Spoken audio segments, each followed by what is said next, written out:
Hello friend, how are you? I'm Advocate Gaurav Kumar Gupta. I am Chartered Accountant. I am MBA Finance and PhD holder.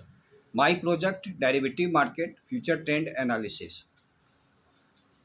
आज हम जो topic discuss कर रहे हैं वो judgment writing से related है। जो जजमेंट राइटिंग में important parts of bare act to the be study for judgement writing. आज हम code of criminal procedure code 1973 के बारे में डिस्कस कर रहे हैं। कुछ जजमेंट राइटिंग में कौन कौन से सेक्शन VVI हैं, इम्पोर्टेंट है, जो डायरेक्ट जजमेंट राइटिंग से इंटरलिंक करता है। Section number 41B, first of all section number 41B, this section two be use when the arrest memo is prepare by the police officer. Section 40B code of criminal 1973 में 41B में police officer द्वारा जो भी arrest memo तैयार किए जाते हैं, वो प्रिपेयर किए जाते हैं, वो सेक्शन 441B में। Section 154 to be used while writing to prosecution story that the FIR has been lodged by informant under Section 154 of CRPC।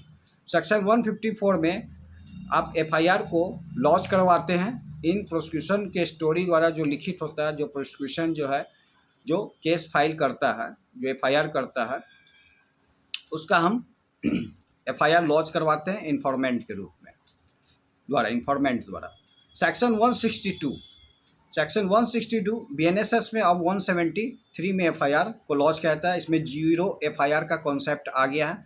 Zero FIR में क्या होता है कि आप किसी भी थाना में आप अपना FIR दर्ज करा सकते हैं व्हाट्सएप से, या आप इलेक्ट्रॉनिक बेसिस पे भी FIR दर्ज करा सकते हैं। किसी भी पुलिस आपको 3 दिन के अंदर ज्यूडिक्शन, 3 दिन के अंदर आपको वहाँ जाकर थाना में जहाँ FIR आप ऑनलाइन दर्ज कराए हैं उसका रिसीविंग 3 दिन के अंदर साइन कर लेना पड़ता है किसी भी पुलिस स्टेशन में आ जाकर। 162 FIR 162 डील करता है to be use while appreciating the evidence relating to TIP। TIP का मतलब टेस्ट आइडेंटिफिकेशन पर डिस्क्लोजर स्टेटमेंट या डाइंग डिक्लेरेशन। 162 में क्या होता है कि एविडेंस रिलेटिंग टू TIP जो टेस्ट आइडेंटिफिकेशन पैरेड से होता है, जो डिस्क्लोजर स्टेटमेंट होता है, डाइंग डिक्लेरेशन।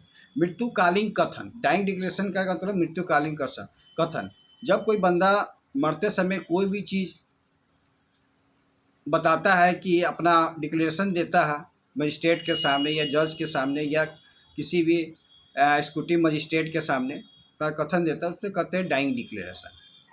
और वह एक मृत्युकालीन कथन होता है। मरने के समय बंदा सही बात बोलता है, उसको एविडेंस एक्ट में मैंडेटरी माना जाता है, उसको एविडेंस रिलीवेंट फैक्ट में माना जाता है और 100% माना जाता है 162 में।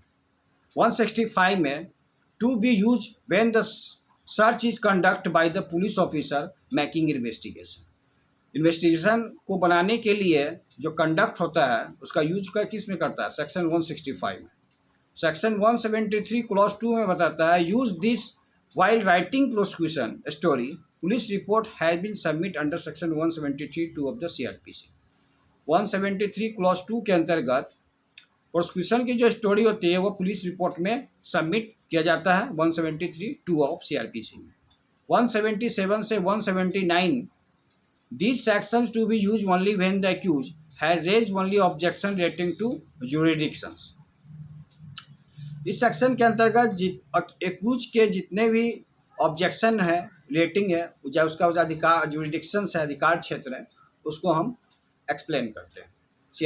CRPC की सेक्शन 191 क्लॉज B हमें यह बताता है to be use at the end of prosecution story the magistrate has take cognizance under section 191 clause B of CRPC। कहने का जब प्रोसिक्यूशन की स्टोरी जब समाप्त हो जाती है तब मजिस्ट्रेट क्या करता है, संज्ञान लेता है 191 क्लॉज B के अंतर्गत CRPC में कॉजिनिजेंस लेता है। सेक्शन 211 से सेक्शन 224 में read all this theory this will be very beneficially at the time of framing of charge. 211 से लेकर 224 हमें चार्ज के बारे में बात करता है। This will be very beneficiary of the charge.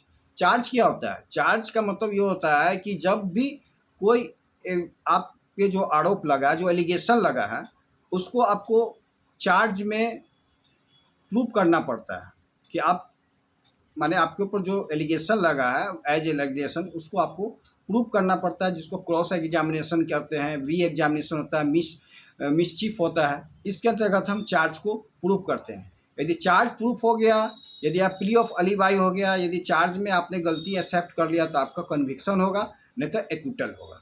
यदि आपने बोला कि नहीं, मेरे ऊपर जो चार्ज लगा है वो हम इस चार्ज को नहीं मानते हैं, मेरे ऊपर चोरी का चार्ज लगा या डकैती का चार्ज लगा, उस चार्ज को हम नहीं मानते हैं,